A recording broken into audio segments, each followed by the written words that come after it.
Here it is, GGB Coles Peppers. We're going to get into this Raiders-Hawks game. I know it was last week, but I'm trying to catch up here, trying to give you guys all the games I've watched and my winners and losers for all of them.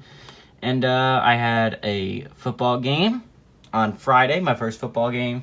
Since I'm in the band, I had to go to that. And then when I got home, it was like 11 o'clock at night. I was exhausted. I had to go to work the next day, so I couldn't record last night. And then I couldn't really record on Friday night either. I don't remember why, but there was something that came up. But I'm trying to get to it tonight. I'm gonna record all three of the games that I have watched and that I have the winners and losers for, and they're gonna come up right next to each other. So stay tuned soon. So let's go straight up winners. There's only really two that I can think of. This was not a phenomenally well played game by any individual. There were about two people that I was really impressed with, and let me get into it. First one. Honestly, I was blown out of my mind by Nathan Peterman. I know, I never thought I was going to have to say the words I was blown out of my mind by Nathan freaking Peterman, because we all know Nathan Peterman's 5-interception half against the LA Chargers when he was with the Buffalo Bills. But John Gruden saw something in the kid, and Nathan Peterman is why he loved him when he was an analyst, and he brought him to Las Vegas. Many people didn't know this because he was their third-string quarterback last year, and if you don't follow football in depthly, you don't know where people turn up most of the time. But I knew Nathan Peterman was there, and I always thought, if Derek Carr and Marcus Mariota both go down, they're going to be in a hell of a time in Las Vegas, but honestly, he looked really good. I know he threw 0 touchdowns and 1 interception, but he also went 29 of 39, threw for 246 yards. He had a very nice deep ball. It was beautiful. Honestly, Nathan Peterman was one of the players that I was just like, oh my God, I'm so surprised by how Nathan Peterman has turned out with this Raiders organization. I wrote him off, and maybe he's going to be able to turn his career around. I don't think he's ever going to be a starter in the NFL, but if he can turn into a solid backup quarterback, I'm going to be very surprised, and I'm going to credit a lot of it to John Gruden turning that kid around out of Pitt. And then my second guy is Trey Regis. Trey Regis, as many people who watch the game, they called him Trey Vegas. They start calling him Trey Vegas there because his name's close to that. He's the rookie from UL Lafayette. I love UL Lafayette. So I was surprised I didn't know this kid. I knew him a little bit. I've definitely heard his name a couple times when I was watching a UL Lafayette game, but it never popped out to me. Like, when I was watching UL Lafayette, I would watch Raymond Calais, and I'll be like, that guy's a good player, and I think he's going to play in the NFL, and he's kind of done that in his career. That was last year. But Trey Regis, I was surprised. I really was surprised with how he played. Here's why I was surprised. If you look up the official Las Vegas Raiders depth chart, you can look it up if you want to. You can do whatever you want, but if you look it up on ESPN, they normally list 4 running backs, and here's what it is in order. Obviously, Josh Jacobs is 1, Kenyon Drake is 2, Jalen Richard is 3, B.J. Emmons, who, if you don't know who B.J. Emmons is, he is again, undrafted rookie out of Florida Atlantic. They're just trying to find someone to fill that 4th role if they need it. But honestly, he didn't play this game, I don't think. He did not. And he didn't help himself by not playing it. Now, everyone knows Josh Jacobs is going to be the 1. Kenyon Drake's the 2. If you watched the Raiders last year, you know how much they love Jalen Richard in passing situations.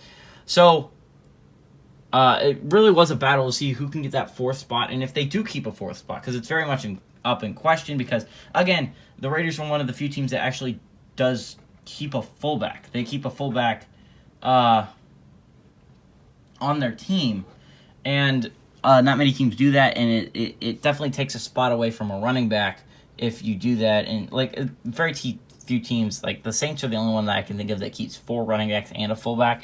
So his way of making it onto the roster was definitely an uphill battle, but Trey Regis helped himself a lot out tonight by carrying the ball 13 times for 62 yards. Actually, B.J. Emmons did play in this game, and he actually did have a solid game.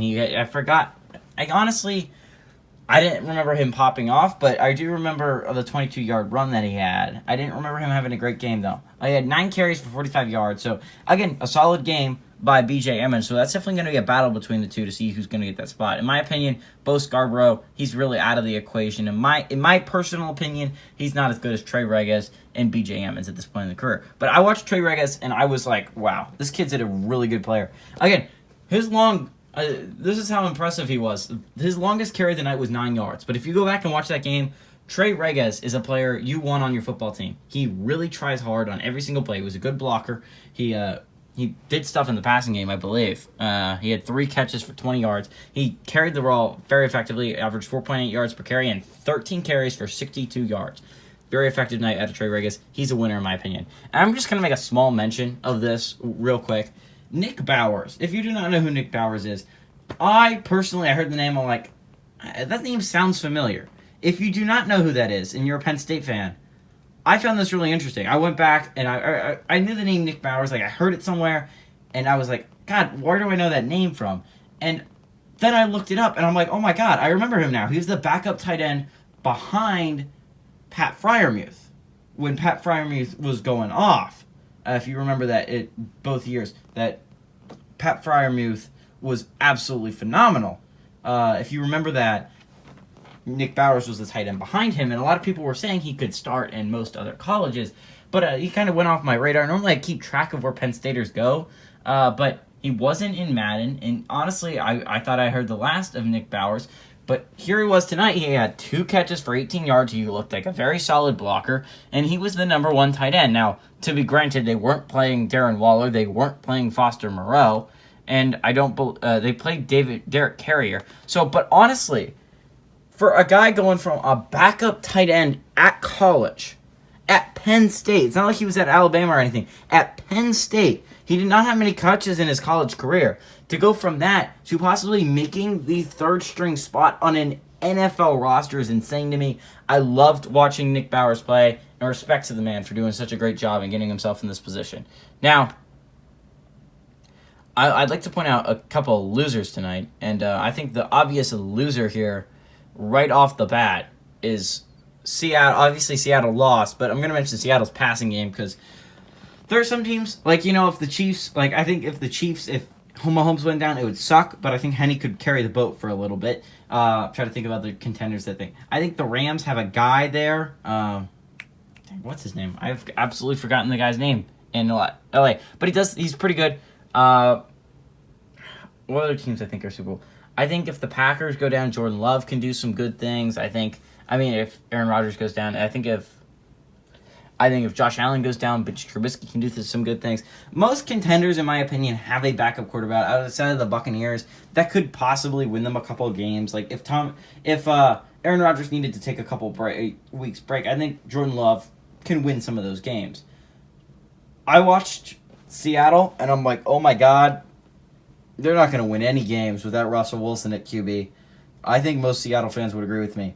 I was not impressed with Geno Smith. I was not impressed with Alec McGough. And I was not impressed by Sean Mannion. To be fair, I didn't even remember Sean Mannion playing. I remember Geno Smith and Alex McGough. And then I was like, when did Sean Mannion play? I honestly don't remember it at all. And that's how little of an impression most of these QBs made. I remember Alex McGough simply because he did have the only touchdown pass, and he did do a lot with his feet. And honestly, if I had to name the most impressing starting quarterback for the Seattle Seahawks, it would be Alex McGough. That's not saying that Alex McGough is good. He's not good. He does not have the arm strength to be an NFL QB. He does not have the accuracy to be an NFL QB. I am worried. I am very worried if Russell Wilson goes down because this team is not going anywhere if Russell Wilson goes down. So, big loser of the night is any Seattle fans hoping that if Russell Wilson goes down that any of their quarterbacks can carry them to wins because I can assure you that is not the case. And then the rushing game. Now, I understand most Seahawks fans are like, yeah, we didn't rush very well. Only had 68 yards on the ground, and 25 of them came from our quarterback. But, we don't need our running backs to go off. We have Chris Carson. We have Rashad Penny. We'll be fine. They even have Travis Homer on their team, and he didn't even play tonight. That's all good and everything, and honestly, I love Chris Carson, and I think Rashad Penny could have a breakout year this year. What happens when they get hurt? It's not what happens if they get hurt. Because every single year I've watched the Seattle Seahawks, Chris Carson and Rashad Penny have both been hurt at the same time. Every single season. It's something you can rely on every year. Both of them will be out at one point in the year. What do you do? At this point, you're hoping Travis Homer's healthy by that point, right? You're hoping Travis Homer's healthy and you can run with Travis Homer.